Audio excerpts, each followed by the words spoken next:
This is Anshulika this side and welcome back to my YouTube channel legacy of law. तो आज आप देख सकते हैं यहाँ पे एक ग्राफ प्रेजेंट है यूपीएससी इंडियन पॉलिटी का and here you can see topic wise weightage from 2016 to 2021 दिया हुआ है। So here you can see the graph but before starting and इसके बारे में बात करने से पहले मैं आपको ये बता दूं कि जो आज हम बात करेंगे वो कुछ रिलेटेड है यूपीएससी के पेपर से। यूपीएससी जीएस पेपर 2 से रिलेटेड है ये टॉपिक पूरा एंड जो हम इसमें डिस्कशन करेंगे वो एक पर्टिकुलर टॉपिक के बारे में करेंगे जो कि है इंडियन पॉलिटी।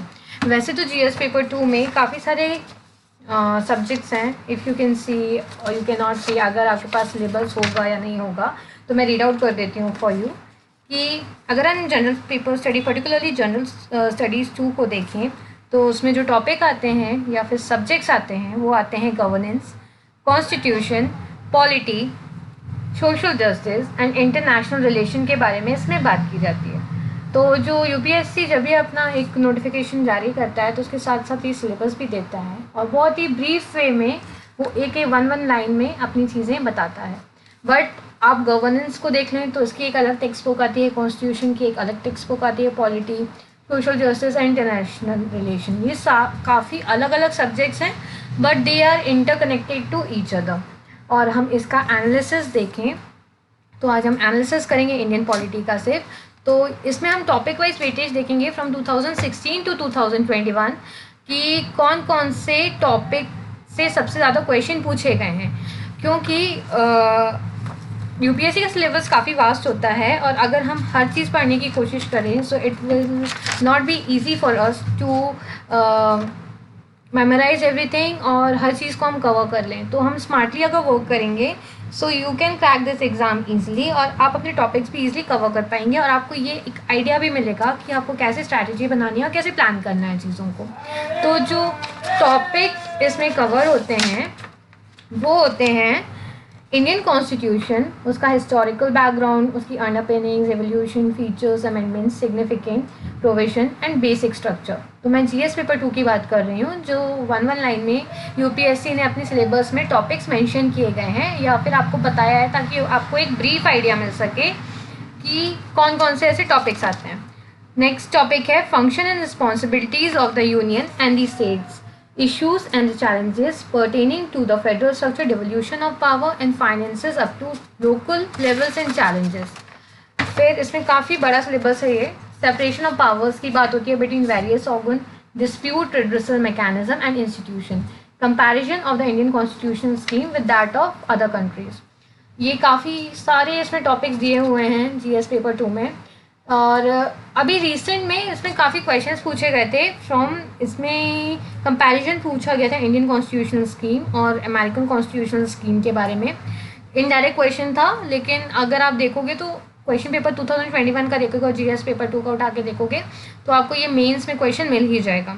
एक और क्वेश्चन मैंने जहाँ तक देखा था 2021 में जब मैं पेपर देख रही थी, प्रीवियस ईयर पेपर देख रही थी, तो उसमें बताया गया था कि रिप्रेजेंटेशन ऑफ पीपल्स एक्ट से रिलेटेड एक क्वेश्चन आया था और उसके बारे में बात की गई थी। सो अगर आप प्रीवियस ईयर क्वेश्चन पेपर 2021 का उठा के देखोगे तो मेंस में आपको ये सारे क्वेश्चंस मिल जाएंगे, 150 वर्ड 250 वर्ड्स आपको ऐसे आंसर्स लिखने पड़ते हैं। सो आपको इसके बारे में एक प्रॉपर आइडिया होना चाहिए। सो वास्ट सिलेबस है, rules of civil services in democracy, India neighbourhood relation. आप अगर इन चीज़ों को करंट अफेयर्स से इंटीग्रेट करके या फिर रिलेट करके पढ़ोगे इन टॉपिक्स को तो आपको उसमें इंटरेस्ट भी आएगा और समझ भी आएगा। Coming back to this graph, particular graph जिसके बारे में आज हम बात करेंगे और डिस्कस करेंगे, तो आप यहाँ पे देख सकते हैं ग्राफ दिया गया है ब्लू कलर में, या यू कैन सी। तो ये ग्राफ ये एक्सप्लेन करता है कि इंडियन पॉलिटी में एक स्टैंडर्ड बुक है लक्ष्मीकांत, जब आप उस बुक को उठाओगे और देखोगे तो ये सारे टॉपिक जो यहाँ से लाइन से मेंशन है वो एक एक करके चैप्टर वाइज दिए गए हैं, starting from historical background, then coming to citizenship, amendments, FR, FD and DPSP. So FR stands for fundamental right, FD fundamental duties, DPSP stands for directed principle of state policy. तो ये सारे question है, अगर आप देखोगे इनको तो सबसे ज़्यादा क्वेश्चन अगर पूछे गए हैं तो वो पूछा गया है FR, FD and DPSP. Yes, fundamental right, fundamental duties and DPSP से सबसे ज़्यादा क्वेश्चन पूछे गए हैं फ्रॉम 2016 टू 2021. इसमें 18 नंबर ऑफ क्वेश्चंस पूछे गए हैं. लेजिस्लेचर पे आते हैं, सेकेंड मोस्ट इंपॉर्टेंट टॉपिक. उसमें 16 क्वेश्चन पूछे गए हैं. फिर नेक्स्ट जो थर्ड इंपॉर्टेंट टॉपिक है कॉन्स्टिट्यूशन. कॉन्स्टिट्यूशन से 11 क्वेश्चन पूछे गए. इसी तरीके से अगर पूरा ग्राफ आप एनालाइज करोगे, जो कि ब्लू कलर में दिया हुआ है, तो 8 क्वेश्चन पूछे गए हैं 2 टॉपिक से, लोकल गवर्नमेंट एंड जुडिशरी. फिर 6 क्वेश्चन पूछे गए हैं एग्जीक्यूटिव से. फिर 5 क्वेश्चन पूछे गए हैं प्रियम्बल, फेडरलिज्म एंड इलेक्शन से. Then coming to citizenship and act and policy, उसमें से 3 क्वेश्चन पूछे गए हैं. मतलब बहुत ही कम क्वेश्चन पूछे गए हैं इसमें से. हिस्टोरिकल बैकग्राउंड जो है, आप लक्ष्मीकांत की एक स्टैंडर्ड बुक उठाओगे और देखोगे तो हिस्टोरिकल बैकग्राउंड फर्स्ट ही चैप्टर है. तो जो चार्टर्स एक्ट हैं, फिर कैसे कैसे चीज़ें फॉर्म में ब्रिटिश आए, सो वहाँ पे ये बताया गया है, मतलब प्रीवियस हिस्ट्री हिस्टोरिकल बैकग्राउंड के बारे में बताया गया है कि कॉन्स्टिट्यूशन फ्रेम करने से पहले क्या क्या चीज़ें हुई हैं और परफेक्ट एक कॉन्स्टिट्यूशन जो बना है वो कैसे बना है. सो ये हो गई यूपीएससी इंडियन पॉलिटी एक पर्टिकुलर सब्जेक्ट की बात. इफ़ यू वांट कि मैं जीएस पेपर 2 के हर एक सिलेबस को कवर करूं, so you can comment on the comment section, ताकि मैं आपको बता सकूं. इस पर्टिकुलर टॉपिक को मैंने इसलिए उठाया क्योंकि मैं भी इंडियन पॉलिटी पढ़ती हूं और लेगेसी ऑफ लॉ में कॉन्स्टिट्यूशन बहुत इंपॉर्टेंट है. मीन्स मेरे चैनल में मैंने जितनी भी वीडियोस बनाए उसी पे बेस्ड है. तो I thought I should share this video. This would be helpful for you and for everyone, ताकि आप शेयर कर सको, आपको पर्टिकुलर आइडिया मिल सके कि ये सारे टॉपिक्स में कितना वेटेज है और कैसे आप अपनी चीज़ों को स्ट्रैटेजाइज और प्लान कर सकते हो. So this was the important update on my channel legacy of law. And अभी जो करंट टॉपिक्स चल रहे हैं, एक और मैं चीज़ बता दूं, आपसे शेयर कर लूँ कि आर्टिकल 44 जो कि DPSP में आता है, directive principle of state policy, और आर्टिकल 44 जो है UCC मतलब यूनिफॉर्म सिविल कोड के बारे में बहुत डिस्कशन चल रहा है. It is the hot topic that is going on in our country, whether we should make it a fundamental right और नॉट. क्योंकि जो आर्टिकल यूनिफॉर्म सिविल कोड है वो डील करता है मेनली हमारे मैरिजेस, डिवोर्स और प्रॉपर्टी इनहेरिटेंस, इन सब चीज़ों से. क्योंकि हर एक रिलीजन के लिए या फिर कम्युनिटी के लिए अगर आप देखो तो हिंदू सक्सेशन एक्ट अलग से बना हुआ है, मुस्लिम पर्सनल कोड अलग से बना हुआ है. सो रिलीजन्स के अकॉर्डिंग भी चीज़ें डिवाइडेड हैं for marriage, divorce and adoption.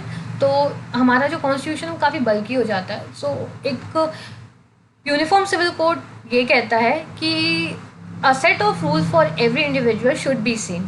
Set of rule मतलब हर किसी के लिए कानून एक जैसा होना चाहिए, डिफ्रेंशिएट नहीं होना चाहिए, चाहे वो मुस्लिम्स हों, हिंदू हों, पारसीज हों, जैन हों, बुद्धिस्ट हों, सिख हों, सब के लिए एक यूनिफॉर्म वे में कोड होना चाहिए या फिर कॉन्स्टिट्यूशन होना चाहिए, ताकि जो हमारा इतना बल्क है कॉन्स्टिट्यूशन पे अलग अलग जो बांटे गए हैं और इससे कन्फ्यूजन्स भी क्रिएट होती हैं.